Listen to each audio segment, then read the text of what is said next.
அனைவருக்கும் வணக்கம். இன்றைய தினம் மற்றொரு காணொளியில் ஃப்ரீ எடுகேஷன் யூடியூப் சேனலில் மற்றொரு காணொலியூடாக உங்களை சந்திப்பதில் மகிழ்ச்சி.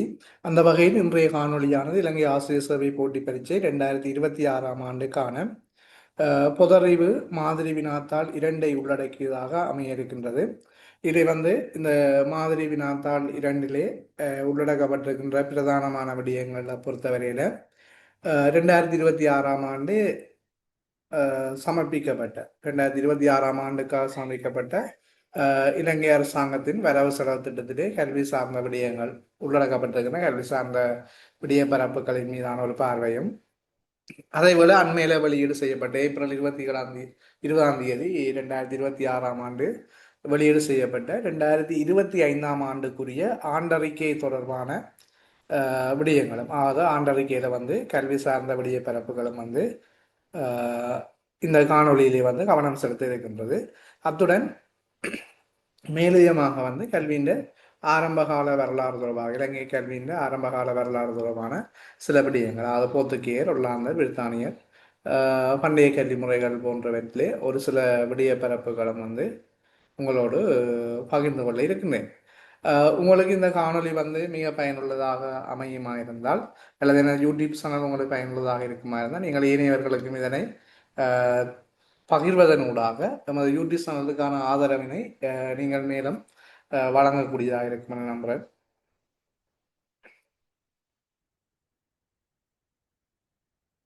அந்த வகையில் நாங்கள் இன்றைய தினம் வினாத்தாளுக்குள்ளே பிரவேசிக்கலாம்.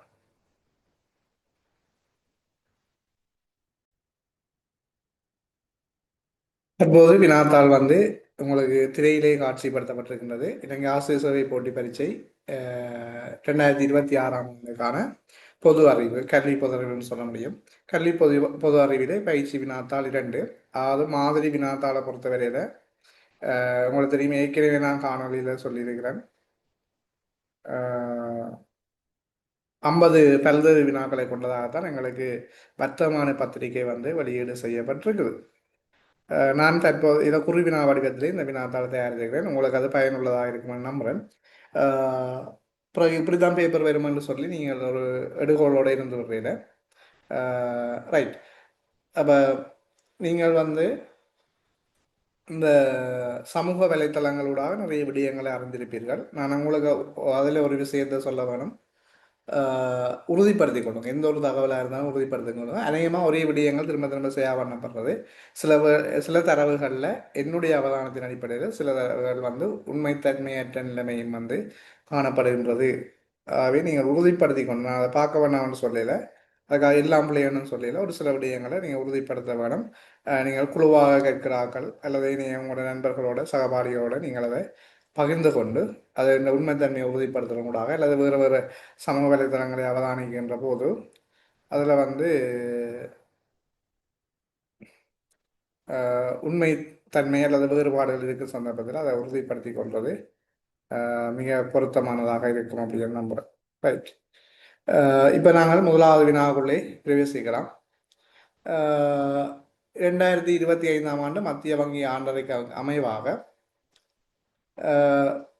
2023 ஆண்டு பாடசாலை கல்வியில் மாணவர் ஆசிரியர் விகிதம் எவ்வளவு? அது உங்களுக்கு தெரியும், 2025 ஆண்டு ஆண்டறிக்கையில் 2023 தரவு தான் உள்ளடக்கப்பட்டிருக்கிறது. சரி, அண்மையில் சில தரவுகள் எல்லாம், ஆனால் உறுதிப்படுத்தப்பட்ட அரசாங்கத்தின் வெளியீடுகள், இலங்கை அரசாங்கத்தின் வெளியீடுகளூடாக கிடைக்கின்ற அல்ல உறுதிப்படுத்தப்பட்ட தரவுகள் மாத்திரமே உங்களுக்கு பரீட்சையில் ஏற்றுக்கொள்ளக்கூடியதாக இருக்கும். இப்போ பார்த்தீங்கன்னா, இப்போ வரவு செலவு திட்டத்தின் முன்மொழிவுகளுக்கும் மத்திய வங்கியின் ஆண்டறிக்கைக்கும் இடையில சில வேறுபாடுகள் இருக்கலாம். வினாக்கள் எவ்வாறு மத்திய வங்கி ஆண்டறிக்கைக்கு கேட்கின்ற போது நாங்கள் அதை பயன்படுத்தி, அதே போல் வரவு செலவு திட்டம் என்று சொல்லி வினாக்களை வினாகும் போது நாங்கள் அதை பயன்படுத்த முடியும். அப்படியான சில வேறுபாடுகள் எல்லாம் இருக்குது. Right, okay.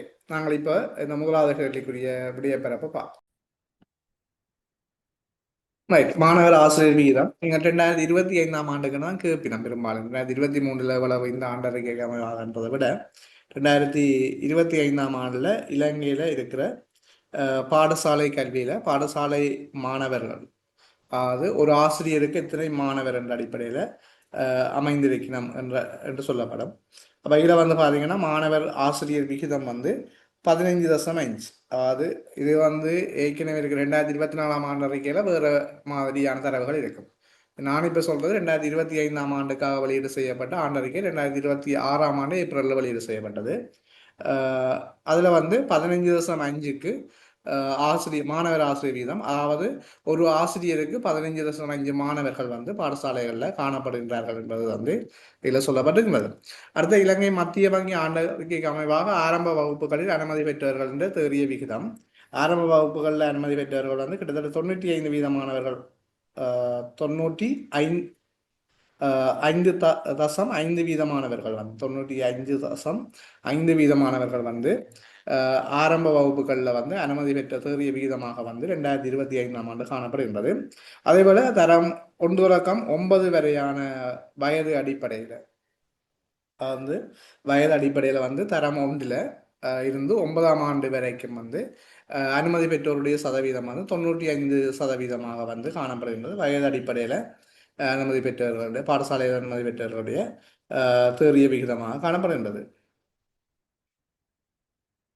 அடுத்தது பார்த்தீங்கன்னு சொன்னால் இலங்கை பல்கலைக்கழக கல்வியில் ஆசிரியர் மாணவர் விகிதம். அதாவது பல்கலைக்கழகத்தில் வந்து ஒரு லெக்சருக்கு வந்து எத்தனை பல்கலைக்கழக மாணவர்கள் வந்து கல்வி கற்கின்றார்கள். அப்போ இதில் வந்து 26.3, அதாவது 26.3 என்ற வீதாசாரத்தின் அடிப்படையில் ஒரு விரிவுரையாளருக்கு 26.3 மாணவர்கள் வந்து காணப்படுகின்றார்கள் பல்கலைக்கழக கல்வியை பொறுத்தவரையில். அடுத்தது பார்த்தீங்கன்னு சொன்னால் இந்த காபோத உயர்தர அதுக்கு முன்னுக்கு 5வது வினா வந்து 18 தொடக்கம் 22 வயதுக்கு இடைப்பட்டவர்களில் பல்கலைக்கழக அனுமதி பெற்றவர்கள் என்ற சதவீதம், அது 18 வயதிலிருந்து 22 வயது வரைக்கான காலப்பகுதியில் பல்கலைக்கழக அனுமதி பெற்றவர்கள் என்ற சதவீதமாக வந்து 10.9 வீதமானவர்கள் வந்து காணப்படும். 10.9 வீதமானவர்கள் வந்து காணப்படுகிறார்கள் பல்கலைக்கழக அனுமதி பெற்றவர்களாக. அதே போல உயர்தரத்தில் இருந்து பல்கலைக்கழகத்துக்கு முன்னேற்றம் அடைந்தவர்களில் பல்கலைக்கழக அனுமதிக்கு தகுதி பெற்றவர்கள் வந்து உயர்தரத்தில் இருந்து பல்கலைக்கழகத்துக்கு வந்து அனுமதி பெற்றவர்கள் 62.4 வீதமாக காணப்படுகின்றார்கள். 2025 ஆண்டறிக்கைக்கு அமைவாக 62.4 வீதமாக காணப்படுகின்றார்கள். அதே போல மத்திய வங்கி ஆண்டறிக்கைக்கு அமைவாக அரசாங்க செலவீனம், மொத்த உள்நாட்டு உற்பத்தியில் அரசாங்கத்தின் செலவீனம் 1.6 வீதமாக காணப்படுகின்றது. மொத்த உள்நாட்டு உற்பத்தியின் சதவீதமாக வந்து 1.6 வீதமாக காணப்படுகின்றது. நான் நினைக்கிறேன் இந்த வினாத்தால் வந்து எங்களோட குழுவில் வந்து நேற்றைய தினமே பகிர்ந்திருந்தேன். இப்போதான் அது காப்பி பண்ணுறதுக்கான சந்தர்ப்பங்கள் எல்லாம் அதிகம், அது பிள்ளை ஒன்றும் இல்லை. இதுக்கான விடைகள் வந்து சில இடங்களில் வந்து பகிரப்பட்டிருக்கின்றது. நான் இனிவரும் காலங்களில் உங்களை வீடியோடு சேர்த்து அந்த வினாத்தாளையும் வந்து அன்றைய எதுவுமே அந்த பிடிவையும் போட்டு வரேன். அதில் ஒரு பிழை ஒன்று இல்லை, சில விடைகளில் பிழையான விடைகள் உங்களை வந்து சென்றடையக்கூடாதுன்றதான் அதன் நோக்கம், வேறு ஒன்றும் இல்லை. Right, okay. அடுத்து பார்த்தீங்கன்னா 2026 வரவு செலவு திட்டத்தின்படி கல்விக்காக ஒதுக்கப்பட்டுள்ள மொத்த தொகை, அப்போ கல்விக்காக ஒதுக்கப்பட்டிருக்கிற மொத்த தொகை எங்களோட வரவு செலவு திட்டம். நாங்கள் இதுவரை நேரம் வந்து ஆண்டறிக்கையை பற்றி பார்த்துனாங்க. ஆண்டறிக்கையில் வந்து அநேகமான விடயங்கள் வந்து உங்களுக்கு சொல்லப்பட்டிருக்கிறது. அதேபோல் வந்து கல்வி அறிவு வீதம் 2025 93.3 வீதமாக காணப்படுகிற சராசரி கல்வி அறிவு வீதம், இதுவும் ஆண்டறிக்கையில் காணப்படுகிற விடயங்கள். நினைக்கிறேன் பின்னுக்கு இந்த சம்பந்தமாக கேள்விகள் இருக்குன்னு நினைக்கிறேன். 93.3 வீதமானவர்கள் வந்து இலங்கையில் வந்து கல்வி அரை வீதம் உடையவர்களாக காணப்படுகிறார்கள். அதிலே ஆண்கள் வந்து 94 வீதமாகவும் பெண்கள் வந்து 92.6 வீதமாக காணப்படும். ஆண்கள் 94 வீதமாகவும் பெண்கள் வந்து 92.6 வீதமாகவும் வந்து காணப்படுகின்றார்கள். ரைட், இப்போ நாங்கள் அடுத்த கேள்விக்குள்ள போவோம்.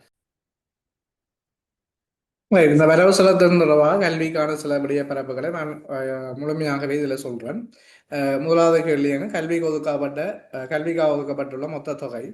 இதில் வந்து 2006 இலங்கையில் வந்து 2026 இலங்கையில் கல்விக்காக ஒதுக்கப்பட்டுள்ள மொத்த நிதி வந்து 704 பில்லியன் ரூபாய் வந்து ஒதுக்கப்பட்டிருக்கின்றது.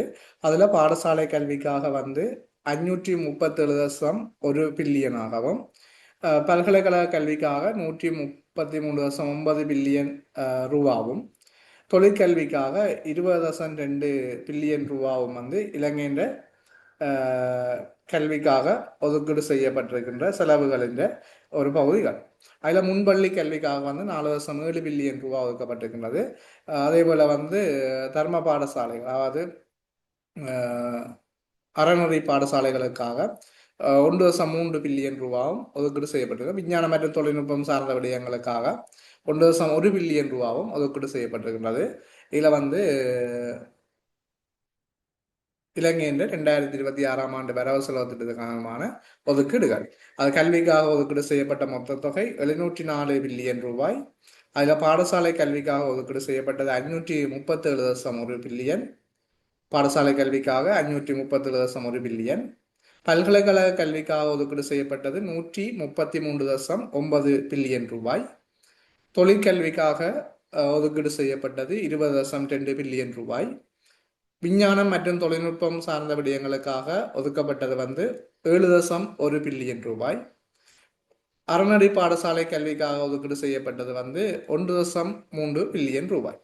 அதே போன்று முன்பள்ளி கல்விக்காக ஒதுக்கீடு செய்யப்பட்ட தொகை வந்து 4.1 பில்லியன் ரூபாய் முன்பள்ளி கல்விக்காக ஒதுக்கீடு செய்யப்பட்டிருக்கிறது. மொத்த செலவுகளிலே வந்து மீண்டலும் செலவினங்களாக 605.5 பில்லியன் ரூபாவும், மூலதன செலவினமாக 98.8 பில்லியன் ரூபாவும் வந்து இலங்கையின் பாடசாலை கல்விக்காக 2026 ஆண்டு ஒதுக்கீடு செய்யப்பட்ட நிதிகள் என்று சொல்லி வரவு செலவு திட்டத்திலே அறிக்கையில் வந்து குறிப்பிடப்பட்டிருக்கின்றது. அதில் எத்தனை பாடசாலை மாணவர்கள் கற்கின்றார்கள் அப்படின்னு சொல்லி ஒரு வினா வந்து கேட்கப்பட்டிருக்கிறது. கிட்டத்தட்ட இலங்கை அரசாங்க பாடசாலைகளில் வந்து 4.1 மில்லியன் மாணவர்கள் வந்து காணப்படுறாங்க. இலங்கையில் வந்து மொத்தமாக வந்து கல்வி நாடளாவிய ரீதியில் அரசாங்க பாடசாலைகளில் நாடளாவிய ரீதியில் கல்வி கற்கின்ற மொத்த மாணவர் எண்ணிக்கை 4.1 பில்லியன் மாணவர் 1 மில்லியன் மாணவர்கள், 4.1 மில்லியன் மாணவர்கள் வந்து பாடசாலை கற்கின்றார்கள். இந்த வரவு செலவு திட்டத்துக்கு அமைவாக அல்ல வரவு செலவு திட்டத்தில் குறிக்கப்பட்டதுக்கு அமைவாக இலங்கையில் காணப்படுகிற மொத்த பாடசாலைகள் 10,191 என்று சொல்லப்பட்டிருக்கின்றது. ஆனால் இலங்கை அரசாங்கத்தால் வெளியீடு செய்யப்பட்ட சில இந்த ஸ்கூல் சென்சர் புள்ளி விவரங்களின்படி அதில் வந்து 10,047 பாடசாலைகள் காணப்படும் என்று சொல்லப்படுகின்றது. அப்போ உங்களுக்கு கேட்கப்படுகிற வினாக்கள் வந்து எந்த தரவுகள் என்ற அடிப்படையாக வச்சுக்கொண்டு அநேகமாக கேட்கப்படும் நினைக்கலாம். மொத்தமாக இலங்கையில் இருக்கிற ஆசிரியர்கள் 2,36,129 ஆசிரியர்கள் வந்து பணியாற்றுகின்றார்கள் பாடசாலைகளிலே அரசாங்க சம்பளத்தை பெறுகின்றவர்கள். இது வந்து வரவு செலவு திட்டத்திலே சொல்லப்பட்ட 2026 ஆண்டுக்கான வரவு செலவு திட்டத்திலே சொல்லப்பட்ட விடைய பரப்புகள். 19 அரச பல்கலைக்கழகங்கள் காணப்படுகின்றதுன்னு சொல்லியும் அதில் வந்து கிட்டத்தட்ட 192,757 பயிலுனர் பட்டதாரி மாணவர்கள் காணப்படுகிறார்கள் என்று சொல்லப்படுகின்றது. இலங்கையில் தொழிற்கல்வியை வந்து பெறுகின்ற மாணவர்களாக 1,10,000 பேர் அன்னளவாக காணப்படுகிறார்கள் என்றும் இந்த மத்திய வங்கி ஆண்டறிக்கையில் சொல்லப்பட்டிருக்கின்றது. 19 அரசு பல்கலைக்கழகங்கள் காணப்படுகின்றது. அதில் வந்து பட்டதாரி மாணவர்களாக வந்து பயிலுனர் பட்டதாரி மாணவர்களாக 1,92,757 மாணவர்கள் காணப்படுகிறார்கள். தொழிற்கல்வியை பொறுத்தவரையில் தொழிற்கல்வியில் வந்து 1,10,000 மாணவர்கள் வந்து தொழிற்கல்வியை வந்து பெற்றுக்கொள்கின்றார்கள் என்று வந்து இந்த ஆண்டறிக்கை தரவுகளில் வந்து வரவு செலவு திட்ட வரவு செலவு திட்ட தகவலில் வந்து சொல்லப்பட்டிருக்கின்றது. கிட்டத்தட்ட நான் இப்போ 12வது வினா முடிச்சிருக்கிறோம். அதே போல் பாடசாலை 13வது வினாவும் சொல்லியிருக்கிறேன்.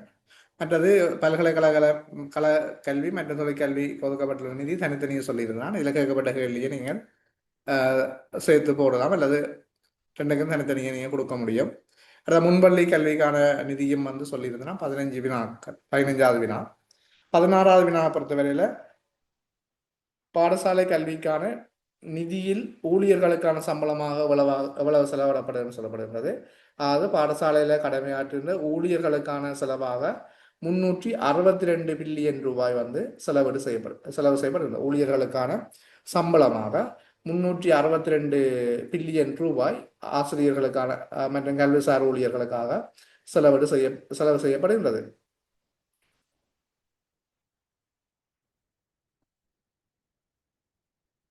ரைட். அதே போல வந்து தோட்டப்புற பாடசாலைகள் பாடசாலைகள் என்ற வசதிகள் மற்றும் ஸ்மார்ட் வகுப்பறைகள் போன்றவற்றுக்காக 2026ஆம் ஆண்டு வரவு செலவு திட்டத்தில் 1,9 பில்லியன் ரூபாய் வந்து ஒதுக்கீடு செய்யப்பட்டதை நீங்கள் கவனத்தில் கொள்ள வேண்டும். அடுத்த வினாவை பார்த்தீங்கன்னு சொன்னால் 2026ஆம் ஆண்டு வரவு செலவு திட்டத்துக்கு அமைவாக சப்ரமுக பல்கலைக்கழகத்தின் மருத்துவ பீடத்தை ஸ்தாபிப்பதற்காக ஒதுக்கப்பட்டுள்ள தொகை எவ்வளவு? 2026ஆம் ஆண்டு மருத்துவ பீடம் வந்து ஸ்தாபிப்பதற்கு வந்து சப்ரமுக பல்கலைக்கழகத்தில் எதிர்பார்க்கப்படுகின்றது. அதற்காக நிதியம் வந்து ஒதுக்கீடு செய்யப்பட்டிருக்கின்றது. அதிலே வந்து பார்த்தீங்கன்னு சொன்னால் ரைட் அதில் வந்து இந்த சப்ரமுக பல்கலைக்கழகம் என்றதுக்கு முன்னுக்கு இன்னும் சில விடயங்களை பற்றி சொல்ல வேணும். அது வந்து பல்கலைக்கழக மாணவர்களுக்கான மகாபல புலமை பரிசில் உதவுத்தொகையாக வந்து கிட்டத்தட்ட 5 பில்லியன் ரூபாய் வந்து ஒதுக்கீடு செய்யப்பட்டிருக்கின்றது. 5 பில்லியன் ரூபாய் அதுக்காக ஒதுக்கீடு செய்யப்பட்டிருக்கின்றது. மற்றது தொழிற்கல்வியில் வழங்கப்படுகின்ற புலமை பரிசில் வந்து நிமுனாத சிசு திரிய புலமை பரிசில். அதாவது தொழிற்கல்வியில் வழங்கப்படுகின்ற புலமை பரிசுன்ற பேர் வந்து இப்போ பல்கலைக்கழகத்துக்கு மகாபல புலமை பரிசில் மாதிரி தொழிற்கல்வி மாணவர்களுக்கு வழங்கப்படுகின்ற புலமை பரிசில் வந்து நிமுனா நிமுனாத சிசு திரிய நிமுனாத சிசு திரிய புலமை பரிசில் வந்து தொழிற்கல்வி மாணவர்களுக்கு வழங்கப்பட்டு வருகின்றது. அதற்காகவும் 0.85 பில்லியன் ரூபாய் ஒதுக்கீடு செய்யப்பட்டிருக்கின்றது. ரைட் அதே போல வந்து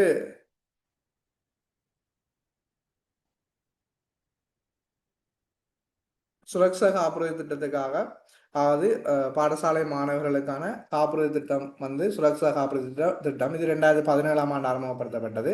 2026ஆம் ஆண்டுக்கு 2.5 பில்லியன் ரூபாய் வந்து ஒதுக்கீடு செய்யப்பட்டிருக்கின்றது.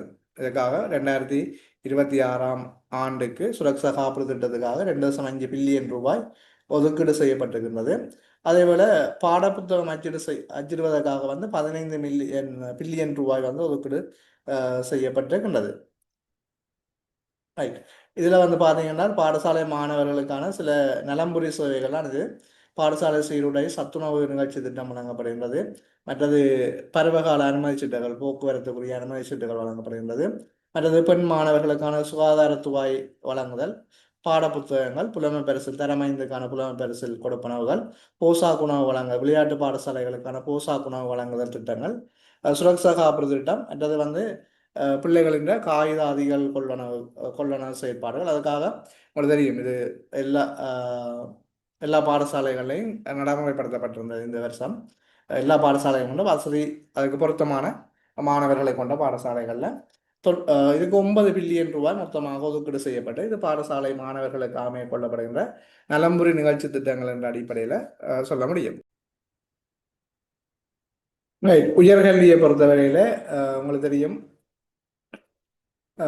அங்கு மாணவர்களுக்கு வழங்கப்படுகின்ற பல்கலைக்கழக கல்வியில் மகாபல புலமை பரிசு திட்டங்கள் மற்றது கடன் திட்டங்கள் அதாவது உயர்தர பரீட்சையில் தோற்றின மாணவர்களுக்கான கடன் திட்டங்கள் பல்கலைக்கழகம் செல்லாதவர்களுக்கு உயர்கல்வியை தொடர்வதற்கு அதே மாதிரி வந்து ஏனைய புலமை பரிசு திட்டங்கள் போன்றவை இந்த உயர்கல்வி மாணவர்களுக்கு வழங்கப்படுகின்றது. ரைட் அதே போல் நாங்கள் இப்போ வினாவில் பொறுத்த சப்ரமோ பல்கலைக்கழகத்துக்காக 6.4 பில்லியன் ரூபாய் மருத்துவ பீடத்தை ஸ்தாபிப்பதற்காக உருவாக்கப்பட்டிருக்கிறது. இது வந்து உங்களோட 16வது இந்த வினாத்தாளிலே 16வது வினாவாக வினாவப்பட்டிருக்கின்றது.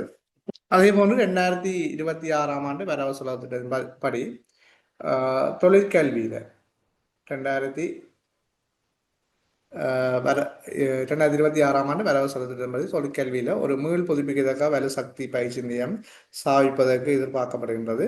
அதற்காக வந்து அரசாங்கம் வந்து 0.26 பில்லியன் ரூபாய் ஒதுக்கீடு செய்யப்பட்டிருக்கிறது. இந்த ஒதுக்கீடுகள் என்பதை விட என்னென்ன திட்டங்கள் என்பதை கூடுதலாக ஞாபகத்தை வச்சுக்கொள்ளுங்க. அது வந்து மிக பயனுள்ளதாக இருக்கும் அப்படின்னு நினைக்கிறேன். அடுத்தது வந்து நாங்கள் வரவு செலவு திட்டம் தொடர்பான விடயங்கள் இதோட பூர்த்தி அடையுது. இனி நாங்கள் இந்த எங்களோட கல்வி வரலாறுலே சில பிரித்தானியர் போர்த்துகேயர் உள்ளாந்த காலத்திலே காணப்பட்ட சில விடய பரப்புகளையும் பார்வையிட்டு கொண்டு செல்லலாம். அதில் முதலாவது கோல்புரோக் பரிந்துரைகளின்படி பாடசாலைகளை நிர்வகிப்பதற்கு உருவாக்கப்பட்ட அமைப்பு இப்போ இதை பற்றி கொஞ்சம் விஷயங்கள் நான் உங்களுக்கு சொல்ல வேண்டியிருக்கிறது. இலங்கையின் கல்வி வரலாற்றை பொறுத்தவரையில் பண்டைய கால கல்வி ஆரம்பத்திலே பண்டைய கால கல்வி இந்த பௌத்த மதம் விஜயனின் வருகையை தொடர்ந்து பண்டைய பௌத்த கல்வி நிறுவனங்கள் உங்களுக்கு தெரியும் உயர் கல்வியை வழங்குவதற்காக வந்து மகா விகாரைகள் வந்து செய்யப்பட்டது. ஆரம்ப கல்வி பன்சல அல்லது விகாரையில் வழங்கப்பட்டது. இடைநிலை கல்வி வந்து பிரிவினாக்கள் வழங்கப்பட்டது. இது வந்து இடைநிலை ஆரம்பத்தில் பண்டைய கால கல்வியை வந்து வழங்கப்பட்ட முறைகளாக வந்து காணப்படுகின்றது. அந்த காலத்திலே வந்து பௌத்தத்துக்கு முன்னர் ஆசிரியராக வந்து பிராமணர்கள் வந்து காணப்பட்டார்கள். பௌத்தத்துக்கு பின்னர் பிக்குமார் பண்டிதர்கள் வந்து இந்த ஆசிரியர்களாக வந்து தொழிற்பட்டார்கள். இதன் பின்னர் இலங்கையில் போர்த்துகீயர் வந்து வருகை தரும் என்ற பகுதியில் கல்வி வந்து 1505 தொடக்கம் 1658 வரை இலங்கையில் போர்த்துகீயர் வந்து ஆட்சி செய்த காலம். அதில் போர்த்துகீயருடைய கல்வி காலத்திலே வந்து போர்த்துகீயர் வந்து கல்வியை வழங்குகிற நிறுவன பொறுப்பு வந்து மிஷனரிகளிடம் வழங்கப்பட்டிருந்தது. அரசாங்கத்துக்கு அது பொறுப்பு இல்லை என்ற மாதிரியும் நிறுவனங்களுக்கு மிஷனரிகளுக்கு தான் அது பொறுப்பு, கல்வி வழங்குறதுக்கான பொறுப்பு போர்த்துகீயர் காலத்திலே வழங்கப்பட்டிருந்தது. போர்த்துகீயரை பொறுத்தவரையில் வந்து ஆரம்ப கல்விகளை வழங்குவதற்காக கிராம பாடசாலைகள், அதாவது பரிஸ் அல்லது கோயிற்பெற்று பாடசாலைகளில் இலங்கையில் ஆரம்பித்தவர்கள் வந்து இந்த போர்த்துகீயர்கள். பரிஸ் அல்லது கோயிற்பெற்று பாடசாலைகளை இலங்கையில் ஆரம்பித்தவர்கள். போர்த்துகீயர் காலத்திலே இலங்கையில் உயர்கல்வியை வழங்கிய சமய குழுவினர் அல்லது நிறுவனங்களாக இந்த பிரான்சிஸ்கன் நிறுவனங்கள் அல்லது சமய குழுவினர்கள் வந்து காணப்படுகின்றார்கள். அதே போல அநாத பிள்ளைகள் பயிற்றுவிப்பதற்காக வந்து போர்த்துகீயர் காலத்திலே ஆதுலர் பாடசாலைகள் அல்லது அநாத பாடசாலைகள் என்று ஒரு பாடசாலையும் வந்து நிறுவப்பட்டு அநாத பிள்ளைகள் அங்கு பயிற்றுவிக்கப்பட்டார்கள். இந்த போர்த்துகேயருடைய வருகையை விட போர்த்துகேயர் காலத்திலே காணப்பட்ட மிக முக்கியமான விடய பிறப்புகள் இதுதான். அதன் பின்னர் போர்த்துகேயர் வருகைக்கு பிறகு ஒல்லாந்தர்கள் வந்து இலங்கையில வந்து நுழையினம். அப்ப இந்த ஒல்லாந்தர் வந்து நுழைந்த பிறகு இலங்கையில கல்வி முறை வந்து எப்படி இருக்குது, ஒல்லாந்தருடைய கல்வி முறை எப்படி இருக்கிறது என்பதை பற்றியும் இதில் வந்து நான் சிலதை உங்களுக்கு சொல்ல இருக்கிறேன். உண்மையிலே இலங்கையில வந்து போர்த்துகீயரும் சரி ஒல்லாந்தரும் சரி அவையின் நோக்கம் வந்து கல்வியினூடாக மதத்தை பெறப்படுறதுதான் நோக்கமாக இருந்தது. அதில் பிரித்தானியரை பார்க்கும்போது அவை என்ன நோக்கம் அப்படி இருந்ததுன்றதை பற்றி சொல்கிறேன். ரைட், இதில் வந்து போர்த்துகீயர் என்ன செய்யணும்னு சொன்னால் அவை வந்து சொல்லினா இலங்கை கல்வி வழங்குற பொறுப்பு வந்து அரசாங்கத்துக்குரியது. கல்வி வழங்குற பொறுப்பு வந்து அரசாங்கத்துக்குரியது. இவை வந்து என்ன செய்யணும் என்றால் முதல் இலங்கையில முதல் முறையாக கட்டாய கல்வியை அறிமுகம் செய்தவர்கள் வந்து இந்த போர்த்துகேயர். இலங்கையில கட்டாய கல்வி முறையை வந்து அறிமுகம் செய்தார்கள் போர்த்துகேயர்கள். போர்த்துகேயர் வந்து பாடசாலைகளை வந்து நிர்வகிப்பதற்காக ஒரு ஆணைக்குழு ஒன்று உருவாக்கினர். அந்த ஆணைக்குழு வந்து கொலாக்கல் கமிஷன் என்ற பெயரில் வந்து அந்த ஆணைக்குழுக்கள் வந்து செயற்பட்டது. இது பாடசாலையை நிர்வகிக்கிறதுக்காக உருவாக்கப்பட்டது. அதே போல பாடசாலைகளை பரிசோதனை முறையும் வந்து போர்த்துகீயர் காலத்திலே ஆரம்பிக்கப்பட்டது. பாடசாலைக்கு ஒழுங்காக வராத பிள்ளைகளின் பெற்றோர்களுக்கு தண்டனை விதிக்கப்படுற என்ற முறையும் வந்து ஒல்லாந்தர் காலத்திலே காணப்பட்டிருந்தது. அது பாடசாலை கட்டாய பரிசோதனை முறை பாடசாலை பரிசோதனை முறை உருவாக்கியவர்கள் ஒல்லாந்தர்கள். இது பாடசாலை வராத பிள்ளைகளின் பெற்றோர்கள் வந்து தண்டனை விதிக்கப்பட்டவர்களாக காணப்பட்டார்கள். பாடசாலை வருகை தர தேவையில்லாத பிள்ளைகளுக்கு வந்து ஒரு சான்றிதழ் வழங்கப்பட்டது. விடுவிக்கப்பட்டுள்ளனர் என்ற சான்றிதழ், பொருளுடைய சான்றிதழ். அந்த சான்றிதழ் பெயர் லார்ஜர் டன் என்ற சான்றிதழ் வந்து வழங்கப்பட்டிருந்தது. அதே மாதிரி போர்த்துகேயரும் இந்த ஒல்லாந்தரம் வந்து பாரிஸ் பாடசாலைகளை நினைக்கிறேன். இப்போ ஒல்லாந்தரை பற்றி தான் கழிச்சு கொண்டிருக்கிறோம். ஒல்லாந்தரம் வந்து இலங்கையில ஆரம்ப பாடசாலைகளாக பாரிஸ் பாடசாலைகளை தொடர்ந்து நடத்தினார்கள். அது ஆசிரியர்களை பயிற்சி அளிக்கும் நிறுவனமாக நியம அல்லது நோமல் பாடசாலைகள் வந்து ஒல்லாந்தர் கால பகுதியிலேயே உருவாக்கப்பட்டது. நியம அல்லது நோமல் பாடசாலை ஆசிரியர்கள் பயிற்சி அளிக்கும் நிறுவனமாக உருவாக்கப்பட்டிருந்தது. இது வந்து ஒல்லாந்தர் காலத்திலே காணப்பட்ட ஒரு கல்வி முறை. இலங்கையில முதலாக அச்சிடப்பட்ட பாடநூல்களை வெளியிட்டவர்களும் அல்லது வழங்கியவர்களும் கற்பித்தல்ல இந்த உள்ளாந்தர்கள்லாம் அச்சிடப்பட்ட நூல்களை வெளியீடு செய்யப்பட்டவர்களா வழங்கியவர்களாக இருக்கின்றார்கள். அதே போல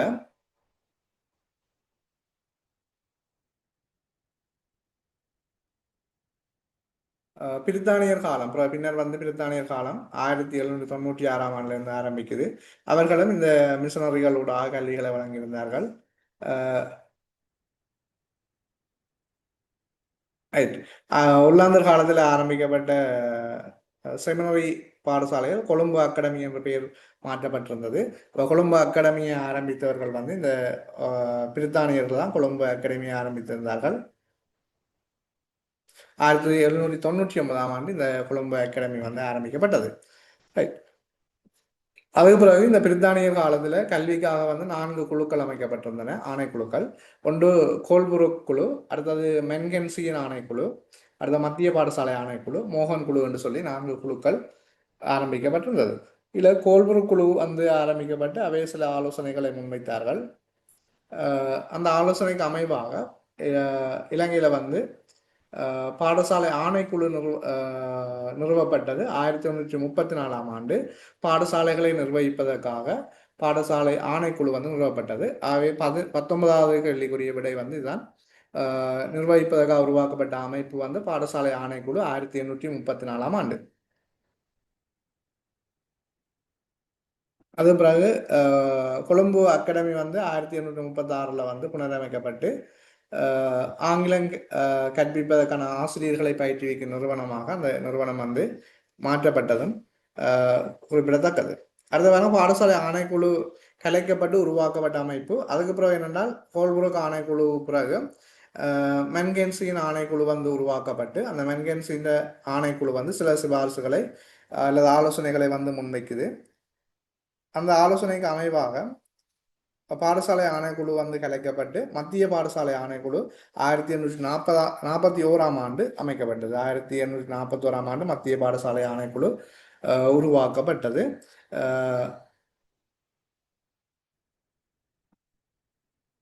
இது மென்கென்சியின் ஆலோசனைக்கு அமைவாக உருவாக்கப்பட்டது.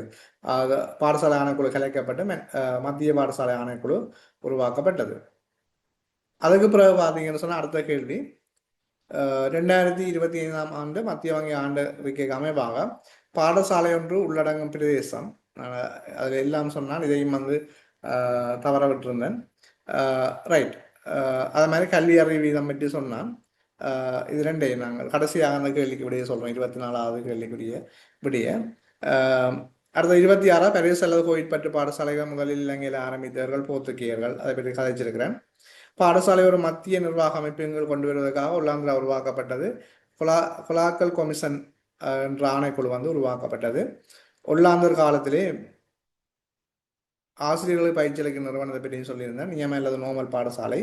இலங்கை கட்டாய கல்வி முறையை அறிமுகப்படுத்தியவர்கள் ஒல்லாந்தர்கள் இலங்கையில கட்டாய கல்வி முறையை கொண்டு வந்தவர். அது பிறகு அது தொடர்ச்சியாக நடைபெற்று கொண்டிருக்குது. இலங்கையின் பண்டைய கல்வி முறையில உயர்கல்வியை வழங்கும் நிறுவனங்கள், நான் இப்ப கடைசியாக பற்றி தான் ஆரம்பத்தில் அதை பற்றி சொல்லியிருந்தேன் உங்களுக்கு. மகாவிகாரிகள் இலங்கையில உயர்கல்வியை வழங்குகின்ற நிறுவனங்களாக காணப்படுகின்றது.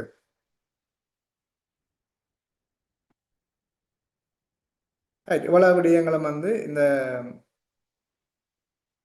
வினாத்தாள் 2 மாதிரி பயிற்சி வினாத்தாள்னு சொல்லலாம். பயிற்சி வினாத்தாள் 2 உங்களோட பகிரப்பட்டிருக்கின்ற விடயங்கள். இதில்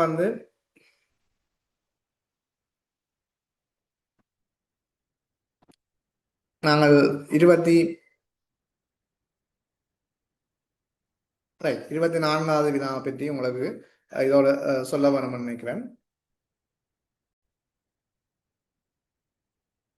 ஒரு பள்ளிக்கூடம் அல்லது ஒரு பாடசாலை உள்ளடங்குகின்ற பிரதேசம் 6.7 சதுர கிலோமீட்டருக்குள்ள அந்த பாடசாலை உள்ளடங்கும் பிரதேசமாக காணப்படுகின்றது. இவ்வளவு விடயங்களும் இன்றைய காணொலியில பயிற்சி வினாத்தாள் 2 உங்களோட கலந்துரையாடப்பட்டிருக்கின்றது. ரைட். இப்போ இந்த காணொலி உங்களுக்கு பயனுள்ளதாக இருந்தால் நீங்கள் இளைஞர்களுக்கு பகிர்ந்து கொள்ள முடியும். காணொலி தொடர்பாக ஏதாவது கருத்துக்கள் இருக்குமா இருந்தால் நீங்கள் கொமெண்ட்ஸில் சொல்லலாம். உங்களுக்கு PDF தேவைன்னு சொன்னால் நீங்கள் கொமெண்ட்ஸில் இருக்கிற வாட்ஸ்அப் லிங்கோட இணைந்து பிடிஎஃபையும் வந்து பெற்றுக்கொள்ளக்கூடியதாக இருக்கும். ஆஹ் இது வேகமாக வந்து போகுதா கலந்துரையாடல் அல்லது சுலோவாக இருக்கா அல்லது ஓகேன்றது தொடர்பான கருத்துக்களையும் வந்து நீங்கள் பகிர்ந்து கொண்டு தொடர்ந்தும் எமது யூடியூப் சேனலுக்கான ஆதரவினை வழங்குமாறு கேட்டுக்கொண்டு இதை இந்த காணொலியை வந்து நிறைவு செய்வோம். நன்றி.